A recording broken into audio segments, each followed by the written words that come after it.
Sa West Philippine Sea, may mga ilang isla at bato dyan. Dito sa may banda ng Luzon, west of Zambales, nandyan ang Scarborough Shoal o Baho de Masinloc. Yun yung official niya. At doon naman sa banda ng Palawan, nandun yung Calayan Island Group. No? At ang Calayan Island Group ay kinukumpuni ng maraming mga isla at bahura at mga mabababaw na lugar. No? So nandyan yung Pag-asa Island, tsaka yung Reed Bank, at tsaka yung Ayungin Shoal.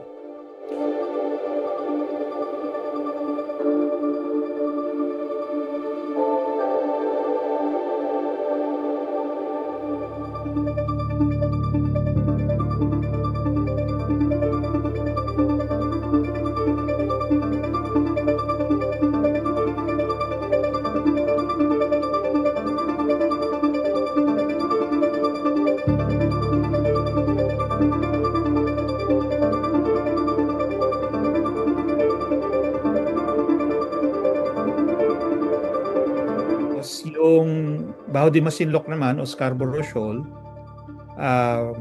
matagal na yan ina-administer ng Pilipinas. Tinatrato niyang parte ng kanyang teritoryo hanggang mga 1980s and 1990s. Malinaw yung ating exercises of sovereignty dyan. Actually, ginawa pa nga natin yan na target range at bombing range.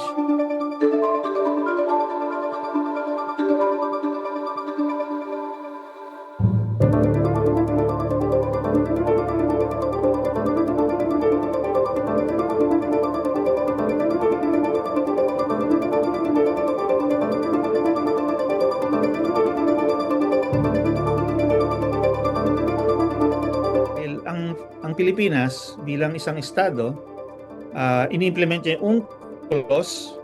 So, ini-establish niya yung kanyang maritime zones, no? Dito sa area na ito. Kaya nga merong West Philippine Sea. So, tinutukoy natin lahat ng maritime zones natin dyan bilang West Philippine Sea. Ang problema kasi itong China, inaangkin niya itong karagatan at yung mga isla sa loob ng karagatan na yon. Kaya yung Calayan Island Group at yung Spratly Islands, no? At saka yung Scarborough Shoal o Baho de Masinloc, sinasabi niya sa kanya daw 'yon, no? And in addition, lahat din daw ng tubig sa paligid ng mga 'yon sa kanya rin.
Isang lugar ay teritoryo niya, basta yun ay nasa subject sa kanyang sovereignty at na-implement niya itong mga acts of sovereignty dun sa lugar na yon.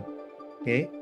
So, lalo na kung kalupaan at mga isla, basta tayo ay nakapag-exercise ng ating authority, even the most ordinary kind of authority like a local government, no, and carrying out local government functions, that is already evidence that that area is under your sovereignty.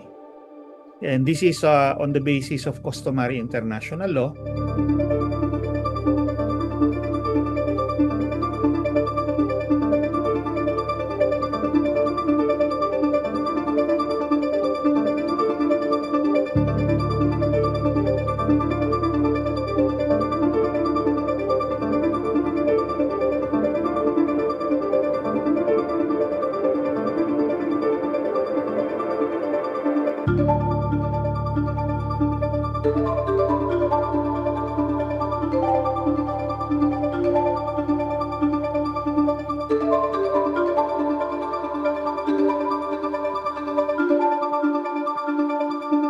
Impact noon ay mawawala yung ating likas yaman dagat na napakalaki dyan sa West Philippine Sea. So, hindi natin maasahan ng pangisdaan, petrolyo, mineral, so kahit anuman na maaring benepisyo dyan sa karagatan dyan, no? Dahil talagang iitsapwera nila tayo.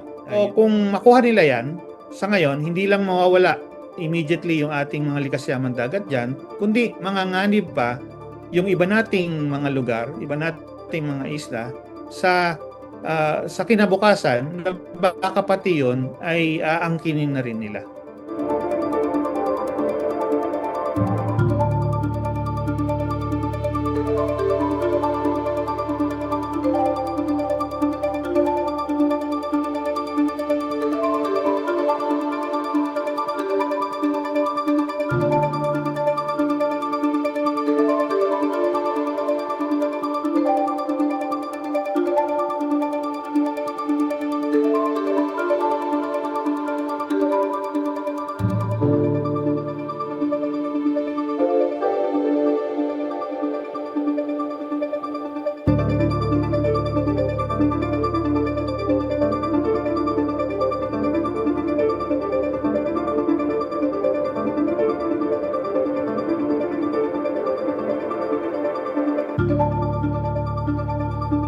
Thank you.